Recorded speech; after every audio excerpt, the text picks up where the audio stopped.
ನಮಸ್ಕಾರ. Speed plus ಕರ್ನಾಟಕದ ವಿಶೇಷ ಕಾರ್ಯಕ್ರಮಕ್ಕೆ ಸ್ವಾಗತ. ನಾನು ನಿಮ್ಮ ಕಿರಿಕೀರ್ತಿ. ನಿನ್ನೆ ಭಾರತೀಯ ಕ್ರಿಕೆಟ್ ಕ್ಷೇತ್ರದಲ್ಲಿ ಇತಿಹಾಸ ಬರೆಯಬಹುದಾದಂತಹ ಒಂದು ದಿನ. ಯಾಕಂದರೆ ನಮ್ಮ ಹೆಮ್ಮೆಯ ಭಾರತೀಯ ಕ್ರಿಕೆಟ್ ತಂಡದ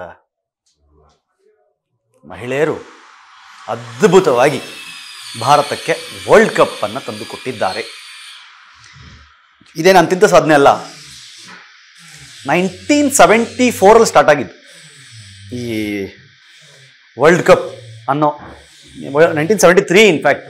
ಹಂಗೆ ನೋಡಿದ್ರೆ 1975 ಮೆನ್ಸ್ ವರ್ಲ್ಡ್ ಕಪ್ ಸ್ಟಾರ್ಟ್ ಆಗಿದ್ದು. ಅದಕ್ಕೆ ಮುಂಚೆನೇ 1973 ವಿಮೆನ್ಸ್ ವರ್ಲ್ಡ್ ಕಪ್ ಸ್ಟಾರ್ಟ್ ಆಗಿದ್ದು.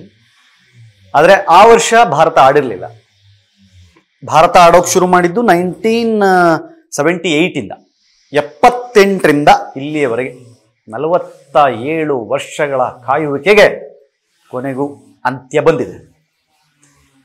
ಭಾರತ ಒಂದು ವರ್ಲ್ಡ್ ಕಪ್ ಅನ್ನು ತನ್ನದಾಗಿಸಿಕೊಳ್ಳೋಕೆ ಭಾರತದ ಮಹಿಳಾ ತಂಡ 47 ವರ್ಷ ಕಾದಿದೆ. ಅದು ಈಗ ಹರ್ಮನ್ ಪ್ರೀತ್ ಕೌರ್ ಅವರ ಕ್ಯಾಪ್ಟನ್ಶಿಪ್ನಲ್ಲಿ ಭಾರತ ವರ್ಲ್ಡ್ ಕಪ್ ಅನ್ನು ಎತ್ತಿ ಹಿಡಿದಿದೆ. ಯಾಕಿದು ವಿಶೇಷ ಅಂತಂದ್ರೆ ನೋಡಿ, ಆಸ್ಟ್ರೇಲಿಯಾ 7 ಸಲ ಗೆದ್ದಿದೆ ವರ್ಲ್ಡ್ ಕಪ್ನ. ಇನ್ಫ್ಯಾಕ್ಟ್ ಇಂಗ್ಲೆಂಡ್ ಒಂದು 4 ಸಲ ಗೆದ್ದಿದೆ, ನ್ಯೂಜಿಲ್ಯಾಂಡ್ 1 ಸಲ ಗೆದ್ದಿದೆ, 3. ಇದು ಈಗ ವರ್ಲ್ಡ್ ಕಪ್ ಗೆದ್ದ 4ನೇ ತಂಡ. ಭಾರತ ಹೊರಹೊಮ್ಮಿದೆ. ಸುಲಭ ಇರಲಿಲ್ಲ ಜರ್ನಿ. ಇನ್ಫ್ಯಾಕ್ಟ್ ಎಲ್ಲೋ ಹೊರಗಡೆನೆ ಹೋಗ್ಬಿಡ್ತಾರೆ ಅನ್ನೋ ಥರ ಇತ್ತು. ಯಾವ ಸೌತ್ ಆಫ್ರಿಕಾ ಮೇಲೆ ಇವ್ರು ನೆನೆ ಫೈನಲ್ ಗೆದ್ರು, ಅದೇ ಸೌತ್ ಆಫ್ರಿಕಾದ ವಿರುದ್ಧ ಈ ಹಿಂದೆ ಅವರು ಲೀಗ್ ಮ್ಯಾಚ್ನಲ್ಲಿ ಸೋತಿದ್ರು. ಆಸ್ಟ್ರೇಲಿಯಾದ ಮೇಲೆ 330 ಹೊಡೆದ್ರು ಸಹಿತ ಅವ್ರು ಅಟ್ಟಾಡಿಸ್ಕೊಂಡು ಬಂದು ಅದನ್ನು ಚೇಸ್ ಮಾಡ್ಬಿಟ್ಟು ಹೋಗಿದ್ರು.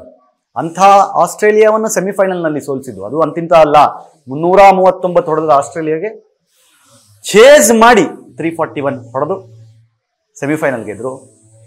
ಫೈನಲ್ನಲ್ಲೂ ಬಹಳ ಮ್ಯಾಚ್ ಆ ಕಡೆ ಈ ಕಡೆ ಶಿಫ್ಟ್ ಆಗ್ತಾನೆ ಇತ್ತಲ್ಲಿ ಬರ್ತಾ ಇತ್ತು. ವಿನ್ ಪರ್ಸೆಂಟೇಜ್ ಪಾಸಿಬಿಲಿಟೀಸ್ ಅಲ್ಲಿ ಒಂದ್ಸಲಿ ಅವ್ರದ್ದು, ಒಂದ್ಸಲಿ ಇವ್ರದ್ದು, ಒಂದ್ಸಲಿ ಅವ್ರದ್ದು, ಒಂದ್ಸಲಿ ಇವ್ರದ್ದು ಎಕ್ಸ್ಚೇಂಜ್ ಆಗ್ತಾನೇ ಇತ್ತು. ಬಟ್ ಲಕ್ಕಿಲಿ ಕೊನೆಗೆ ವರ್ಲ್ಡ್ ಕಪ್ ನಮ್ಮ ಪಾಲಾಯಿತು. ಸೊ 298 ರನ್ನು ಇಂಡಿಯಾ ಹೊಡೆದಿದ್ದು 50 ಓವರಲ್ಲಿ. ಶಫಾಲಿ 87, ದೀಪ್ತಿ 58, ಸ್ಮೃತಿ 45, ರಿಚಾ 34, ಜೆಮಿಮನ್ 24. ಬಟ್ ಮ್ಯಾಚ್ನಲ್ಲಿ ತುಂಬ ದೊಡ್ಡ ಟ್ವಿಸ್ಟ್ ಕೊಟ್ಟಿದ್ದು Shafali Verma bowling. Shafali she is batsman.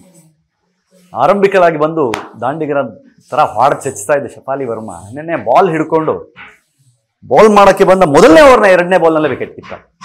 ಅಲ್ಲಿಂದ ಒಂದು ಬಿಗ್ಗೆಸ್ಟ್ ಟ್ವಿಸ್ಟ್ ಸಿಗುತ್ತೆ. ಮ್ಯಾಚ್ ತನ್ನ ಕೈಗೆ ಬರೋದಕ್ಕೆ ಅವರ ಪಾತ್ರ ಬಹಳ ದೊಡ್ಡದು. ಇನ್ಫ್ಯಾಕ್ಟ್ ಸೆಕೆಂಡ್ ವಿಕೆಟ್ನ ಮತ್ತೆ ಅವರು ತನ್ನ 2ನೇ ಓವರಲ್ಲಿ ತಗೊಂಡು ಕೂಡಲೇ ಅವಾಗಲೇ ವೇದಾ ಕೃಷ್ಣಮೂರ್ತಿ ಕಾಮೆಂಟ್ರಿಯಲ್ಲಿ ಹೇಳ್ತಾರೆ, ಕೊಟ್ಟುಬಿಡಿ ಅವರಿಗೆ ಮ್ಯಾನ್ ಆಫ್ ದಿ ಮ್ಯಾಚ್ ಈಗಲೇ ಅಂತ. ಈ ಫೈನಲ್ ಮ್ಯಾನ್ ಆಫ್ ದಿ ಮ್ಯಾಚ್ನ ಅವ್ರ ಕೈ ಕೊಟ್ಟುಬಿಡಿ, ಈಗಲೇ ಕೊಟ್ಬಿಡಿ, ಶಿ ಡಿಸರ್ವ್ಸ್ ದಟ್ ಅಂತ. Yes, man of the match Shafali Verma ಪಾಲಾಯಿತು. ದೀಪ್ತಿ ಶರ್ಮಾ ಇಡೀ ಟೂರ್ನಮೆಂಟ್ನಲ್ಲಿ ಆಡಿದ ಅದ್ಭುತ ಆಟಕ್ಕೋಸ್ಕರ women of the series, man of the match ಅಂತ, women of the match, player of the match and player of the series ದೀಪ್ತಿಗೆ ಸಿಗುತ್ತೆ. It was fantastic. ಇನ್ನೊಂದು ನನಗೆ ಬಹಳ ಖುಷಿಯಾಗಿದ್ದೇನು ಅಂತಂದ್ರೆ, ನಾವು 2011 ವರ್ಲ್ಡ್ ಕಪ್ ಅಲ್ಲಿ ಧೋನಿ ಆಡ್ತಿರ್ತಾರೆ. ವರ್ಲ್ಡ್ ಕಪ್ನ ಫೈನಲ್ ಅಲ್ಲಿ ಧೋನಿ ಆಡುವಾಗ ಧೋನಿ ಅದ್ಭುತವಾದ ಒಂದು ಶಾಟ್ ಬೌಂಡ್ರಿ ಗೆರೆಯನ್ನು ದಾಟಿಸಿ ಟ್ರಾಫಿಯನ್ನು ತನ್ನದಾಗಿಸ್ಕೊಳ್ತಾರೆ. ಧೋನಿ ತಂಡದ ಕ್ಯಾಪ್ಟನ್ ಆಗಿ ಅವರೇ ಸ್ಟ್ರೈಕಲ್ಲಿ ಇರ್ತಾರೆ. ಆ ವಿನ್ನಿಂಗ್ ಶಾಟ್ ಹೊಡೆಯುವಾಗ ವಿನ್ನಿಂಗ್ ಶಾಟ್ ಅವರೇ ಹೊಡೆದು ಅವರು ಟ್ರೋಫಿಯನ್ನ ತಮ್ಮದಾಗಿಸಿಕೊಳ್ತಾರೆ. ಹಾಗೇನೆ ಇಲ್ಲೊಂದು ಬ್ಯೂಟಿ ಏನು ಅಂತಂದ್ರೆ, ಹರ್ಮನ್ಪ್ರೀತ್ ಕೌರ್ ಭಾರತ ವಿಮೆನ್ ತಂಡದ ಏನು ಕ್ಯಾಪ್ಟನ್ ಏನಿದ್ದಾರೆ, ಅವರು ಡಿ ಕ್ಲಾರ್ಕ್ದು ಲಾಸ್ಟ್ 10ನೇ ವಿಕೆಟ್ ಆ ಕ್ಯಾಚ್ ಅನ್ನ ತಾನು ಹಿಡಿದು, ಅಂದ್ರೆ ಕ್ಯಾಪ್ಟನ್ ಕೈಗೆ ಹೋಗುತ್ತೆ ಕ್ಯಾಚು, ಕ್ಯಾಪ್ಟನ್ ಕೈ ಹಿಡಿದು ಅದನ್ನು ಸಂಭ್ರಮಿಸ್ತಾರೆ. ಅಂದ್ರೆ ಎಂಡ್ ಫ್ರಮ್ ದ ಕ್ಯಾಪ್ಟನ್. ಅಲ್ಲೂ ಸಹಿತ ಧೋನಿ ಅವರದ್ದಾಗಿತ್ತು, ಇಲ್ಲಿ ಇವ್ರ ಕಡೆಯಿಂದ ಆಯಿತು. ಭಾರತಕ್ಕೆ ವರ್ಲ್ಡ್ ಕಪ್ ತಂದುಕೊಟ್ಟ ಕ್ಯಾಪ್ಟನ್ಗಳ ಪಟ್ಟಿಯಲ್ಲಿ 3ನೇವರಾಗಿ ಹರ್ಮನ್ಪ್ರೀತ್ ಕೌರ್. ಯಾಕಂದ್ರೆ ಕಪಿಲ್ ದೇವ್ ಅವರು ಮತ್ತು ಧೋನಿ ಅವರು ಈ ಹಿಂದೆ ಮಾಡಿದ್ರು ಆ ಸಾಧನೆಯನ್ನ. ಅಲ್ಲೇ ಅದ್ಭುತವಾಗಿ ಆ ಸಾಧನೆಯನ್ನ ತನ್ನ ಹೆಸರಿಗೂ ಬರೆಸ್ಕೊಂಡ್ರು ಹರ್ಮನ್ಪ್ರೀತ್ ಕೌರ್. ಇವತ್ತು ಮಹಿಳಾ ಕ್ರಿಕೆಟ್ ಇಡೀ ವಿಶ್ವದಲ್ಲಿ ಬಹಳ ವೇಗವಾಗಿ ಬೆಳೀತಾ ಇದೆ. ಅದರಲ್ಲೂ ಭಾರತ ಉಳಿದ ದೇಶಗಳಿಗಿಂತ ಯಾಕೆ ವಿಭಿನ್ನ ಅಂತಂದ್ರೆ, ವಿಶ್ವದಲ್ಲಿ ಕ್ರಿಕೆಟ್ ಆಡುವಂತಹ 10 ದೇಶಗಳಿದ್ದಿರಬಹುದು, ಆದರೆ 2 ರಾಷ್ಟ್ರಗಳು ಇದರಲ್ಲಿ ಬಹಳ ಡಿಫ್ರೆಂಟ್ ಆಗಿ ನಿಲ್ತವೆ. ಯಾಕೆ ಅಂತಂದ್ರೆ, ಭಾರತ ಮತ್ತು ನ್ಯೂಜಿಲ್ಯಾಂಡ್ ಈ 2 ಕ್ರಿಕೆಟ್ ಬೋರ್ಡ್ಗಳೇನಿದೆ, ಈ 2 ಕ್ರಿಕೆಟ್ ಬೋರ್ಡ್ಗಳು ಮೆನ್ಸ್ಗೆ ಏನು ಸ್ಯಾಲರಿ ಕೊಡ್ತಾರೆ ಅಂದರೆ ಒಂದು ಎ ಕ್ಯಾಟಗರಿಯಲ್ಲಿ 7 ಕೋಟಿ, ಬಿ ಕ್ಯಾಟಗರಿ 5 ಕೋಟಿ ಅಂತ ಇಯರ್ಲಿ ಸ್ಯಾಲ್ರಿ ಏನಿದೆ ಅದೇ ಸ್ಯಾಲ್ರಿಯನ್ನು ಹೆಣ್ಣು ಮಕ್ಕಳಿಗೂ ಸಹಿತ ಫಿಕ್ಸ್ ಮಾಡಿರುವಂತಹ ಅದ್ಭುತ ತಂಡಗಳು ಎರಡು ಯಾವುದಾದ್ರೂ ಇದ್ದರೆ ಅದು ನ್ಯೂಜಿಲೆಂಡ್ ಮತ್ತು ಭಾರತ. ವಿರಾಟ್ ಕೊಹ್ಲಿ ಅವರಿಗೆ ಏನು ಸ್ಯಾಲ್ರಿ ಸಿಗುತ್ತೋ ಸ್ಮೃತಿ ಮಂದನಾಗೂ ಅದೇ ಸ್ಯಾಲ್ರಿ ಕೊಡುತ್ತೆ. So that is a beauty. So ಆ ಹುರುಪು, ಆ ಉತ್ಸಾಹ, ಜೋಶ್ನಿಂದ ನೆನ್ನೆ ಭಾರತ ತಂಡ ಅದ್ಭುತವಾಗಿ ಆಡಿ ಟ್ರೋಫಿಯನ್ನು ತನ್ನದಾಗಿಸ್ಕೊಳ್ತು. ಇನ್ಫ್ಯಾಕ್ಟ್ ಅದು ಮುಗಿದ್ಮೇಲೆ ಹರ್ಮನ್ಪ್ರೀತ್ ಕೌರ್ ಹೋಗಿ ಅವ್ರ ಕೋಚ್ ಕಾಲಿಗೆ ಬಿದ್ದು ಅಪ್ಕೊಂಡು ಕಣ್ಣೀರಿಟ್ಟಿದ್ದೆಲ್ಲ ನೋಡಿದಾಗ ತುಂಬ ಅಂದರೆ ಪ್ರೌಡ್ ಫೀಲ್ ಬರುತ್ತೆ. ಅಂದರೆ ಇದೊಂದು ದಿನಕ್ಕೋಸ್ಕರ ಕಾಯ್ತಾ ಇದ್ರು. ಹರ್ಮನ್ಪ್ರೀತ್ ಕೌರ್ಗೆ ಬಹಳ ದೊಡ್ಡ ಸಮಸ್ಯೆ ಇದ್ದಿದ್ದು ಟ್ರೋಫಿಗಳಿಲ್ಲದೆ ನಾನು ಕ್ಯಾಪ್ಟನ್ಶಿಪ್ಪನ್ನು ಮುಗಿಸ್ಬೇಕಂತ. ಸೊ ಇನ್ನೇನು ವಿದಾಯ ಹೇಳೋ ಸಮಯ ಅವರಿಗೆ ಕ್ರಿಕೆಟ್ಗೆ. ಈ ಸಂದರ್ಭದಲ್ಲಿ ಅದ್ಭುತವಾಗಿ ಆಡಿ ಅದ್ಭುತವಾಗಿ ತಂಡವನ್ನು ಕಟ್ಟಿ, ಅದರಲ್ಲೂ ಬಹಳ ವಿಚಾರಗಳು ಈ ಟೂರ್ನಮೆಂಟಲ್ಲಿ ಬಹಳ ಕ್ಲಿಷ್ಟಕರವಾಗಿತ್ತು ಮ್ಯಾನೇಜ್ ಮಾಡಲಿಕ್ಕೆ. ಯಾಕಂದರೆ ಒಂದು ಕಡೆ ಮೆನ್ಸ್ ಟೀಮ್ ಸಹಿತ ಪಾಕಿಸ್ತಾನ ತಂಡದ ಜೊತೆಗೆ ಆಡೋತ್ತಿಗೆ ಕೈ ಕುಲುಕಲಿಲ್ಲ, ಟಾಸ್ ಆದಮೇಲೆ ಕೈ ಕುಲುಕಲಿಲ್ಲ ಅಂತಂದರೆ ಹೆಣ್ಮಕ್ಳು ಸಹಿತ ಅದನ್ನು ಫಾಲೋ ಮಾಡಿದ್ರು. ಯಾರು ಏನಾದರೂ ಹೇಳಿ ನಮಗೆ ನನ್ನ ದೇಶ ದೊಡ್ಡದು ಅನ್ನೋದನ್ನು ತೋರಿಸಿದರು. ಸೊ ಹಾಗಾಗಿ ಈ ಅಹಂಕಾರದಿಂದಾನೇ ಇಂಡಿಯಾದವ್ರು ಈ ಸಲ ಗೆಲ್ಲಲ್ಲ ಅಂತೇಳಿ ಬೇರೆ ಬೇರೆ ತಂಡದ ಬೇರೆ ಬೇರೆ ಕೋಚ್ಗಳು ಅಥವಾ ಕಾಮೆಂಟೇಟರ್ಸ್ಗಳು ಕಮೆಂಟ್ ಮಾಡಿದರು.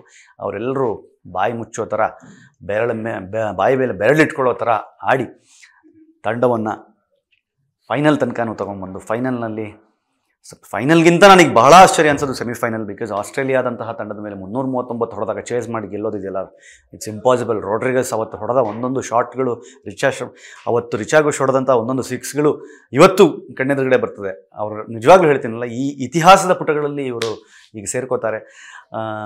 ಬಹಳ ಅದ್ಭುತವಾದ ಆಟವನ್ನು ನಾವು ನಿನ್ನೆ ಎಂಜಾಯ್ ಮಾಡಿದ್ದೀವಿ. ಸೌತ್ ಆಫ್ರಿಕಾ ಮೇಲೂ ಸಹಿತ ಹಿಂದೆ ಸೋತಿದ್ರು ಸಹಿತ ಲೀಗಲ್ಲಿ ಫೈನಲ್ ಬಂದು ಮತ್ತೆ ಆ ಗೆಲುವನ್ನು ನಮಗೆ ತಂದು ಕೊಟ್ಟಿದ್ದಕ್ಕೆ ಮತ್ತೊಮ್ಮೆ ಭಾರತದ ಎಲ್ಲ ಕ್ರಿಕೆಟ್ ಆಟಗಾರ್ತಿಯರಿಗೆ ಹೆಮ್ಮೆಯಿಂದ ಅಭಿನಂದನೆಯನ್ನು ತಿಳಿಸೋಣ.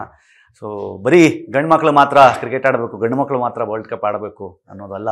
ಇವತ್ತು ಕ್ರಿಕೆಟ್ ಜಗತ್ತಿನಲ್ಲಿ ನಮ್ಮ ಹೆಮ್ಮೆಯ ಭಾರತೀಯ ನಾರಿಯರು ಎಷ್ಟು ಶಕ್ತಿಶಾಲಿ ಅನ್ನೋದನ್ನು ಇಡೀ ಪ್ರಪಂಚಕ್ಕೆ ತೋರಿಸಿದ್ದಾರೆ. ಅವರಿಗೆ ಇಲ್ಲಿಂದಲೇ ನಾವು ಒಂದು ಸೆಲ್ಯೂಟ್ ಹೇಳ್ತಾ, ಮ್ಯಾಚ್ ನೀವು ನೋಡಿದ್ರ ಹೇಗೆ ಅನ್ನಿಸ್ತು ಅನ್ನೋದನ್ನು ಕಮೆಂಟ್ ಮಾಡಿ ಹೇಳಿ. ನೋಡ್ತಾ ಇರಿ ಸ್ಪೀಕ್ ಪ್ಲೀಸ್ ಕರ್ನಾಟಕ. ಇದು ನಿಮ್ಮಿಂದ ನಿಮಗಾಗಿ, ನಿಮಗೋಸ್ಕರ. ಮತ್ತೆ ಸಿಗ್ತೀನಿ. ನಮಸ್ಕಾರ.